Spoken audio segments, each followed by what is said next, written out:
अपनी पढ़ाई पूरी करी तो हैदराबाद के मेयर को एक चिंता हुई कि हमारे यहाँ जो सीवर की पाइपलाइन है, वो सीवर की जो पाइपलाइन है बहुत ज़्यादा होती है, उससे मटेरियल जो है वो एवरीडे बहुत ज़्यादा प्रोड्यूस होता है। तो मटेरियल को डिसॉल्व करने के लिए उनके पास कोई स्पॉट या कोई चीज़ दिखाई नहीं दे रही थी। आप क्या सोचते हैं कोई क्या कर सकता है? जब ये क्वेश्चन मेयर के दिमाग में खड़ा हुआ कि जो मतलब मैन का बायो प्रोडक्ट है, जो भी मल वगैरह निष्कासित होता है, तो सीवर कनेक्टेड कर दिया, सबके यहाँ के सेप्टिक टैंक हैदराबाद में अलग कर दिए। अब कनेक्टिविटी बना करके सीवर की पाइपलाइन से पूरे हैदराबाद का जो मल है वो एक जगह पर स्टोर होता था। तो उसको ख़त्म करने के लिए क्या दिमाग कोई चलाएगा? तो बायोकेमिकल के स्टूडेंट ने उसमें लिक्विड क्लोरीन डाल करके उस पीले को वाइट कर दिया, और पीले को वाइट करने के बाद उसमें से उसकी स्मेल गायब कर दी। क्लोरीन NaCl, आपने अगर नमक का सूत्र सुना हो तो बंधुओं, मतलब सोडियम अलग होता है, क्लोराइड अलग होती है, NaCl2 ये उसका रासायनिक फॉर्म है। और जहाँ हम रहते थे पहले HGM, वहाँ पे Hukumchand jute mill and industries, और मतलब नमक से क्लोरीन बनाने का प्रोसेस वहीं पे होता था। लिक्विड क्लोरीन होती है, पाउडर फॉर्म में क्लोरीन होती है, गैस फॉर्म में क्लोरीन होती है, और सब अलग अलग चीज़ों में काम आती है। जो बांस के पेड़ होते हैं उसको साफ करने के लिए लिक्विड क्लोरीन काम आती है, जिससे आपका पेपर बनता है और जो बिल्कुल वाइट हो जाता है। तो वो बायोकेमिकल के जो स्टूडेंट हैं, वो बायोकेमिकल के स्टूडेंट ने पूरे के पूरे जो मल हैदराबाद के बाहर इकट्ठा होता था उसमें क्लोरीन को डाल करके मिक्सअप करके पीले से वाइट कर दिया। फिर जो वो पूरा एक पेस्ट के रूप में था उसको ड्रायर में डाल करके सुखा दिया, उसका पाउडर फार्मिंग कर दी।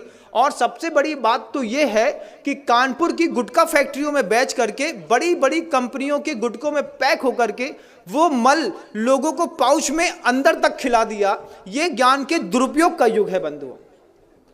आपको आश्चर्य होगा, लगता है ना कि हम जिस कंपनी का गुटखा खाते हैं ये तो बहुत फ्रेश है और बढ़िया है। जब आपको पता चले कि बायोकेमिक के स्टूडेंट की इतनी बड़ी करामात है कि उसने पूरे के पूरे मानव के बायो प्रोडक्ट को क्लोरीन डाल करके उसकी स्मेल हटा करके और उसको गुटके में मिला करके उसमें फ्रेग्रेंस मिला दिया। फ्रेग्रेंस का कारोबार कितना बड़ा है कभी आप सोच भी नहीं सकते, कुछ नहीं सोच सकते। और आपको तो खुलते ही साथ ही खुशबू आती है, एक तेज स्मेल। आप किसी भी कंपनी के गुटके को 5 मिनट के लिए एक पानी में डाल दीजिए, थोड़ी देर उसको हाथ से मसल के देखिए, फिर आपको पता चलेगा, जब इसकी स्मेल हट जाएगी फिर उसको खा के देखिए, तब पता चलेगा कि हम अपने मुंह में क्या खाते हैं। उसमें चूना और कांच दोनों मिलाया जाता है कि कांच से बारीक कांच का पाउडर रहता है जिससे आपकी जबान थोड़ी सी कटती है, और चूना उसके ऊपर लगता है तो आपको थोड़ी सरसराहट सी होती है। इसके चक्कर में आप बार बार माउथ फ्रेशनर के रूप में ऐसे पाउच के प्रोडक्ट खाते हैं। बायोकेमिक के स्टूडेंट ने पूरा का पूरा मानव मल उठा करके पाउचों में पैक करके कानपुर की गुटखा फैक्ट्रियों में जा करके एक बार ऑब्जर्वेशन तो करिए बंधुओं, तब समझ में आएगा ये गुटखा खाने वाले लोग सुबह सुबह मानव का मल खा करके अपनी जिंदगी की शुरुआत करते हैं। ये बायोकेमिक के स्टूडेंट का कमाल है। हड्डियों का ढेर मिलता है, दुनिया भर की चीजें मिलती हैं। स्मॉल स्केल इंडस्ट्रीज, 3 शब्द याद रखिएगा। क्या?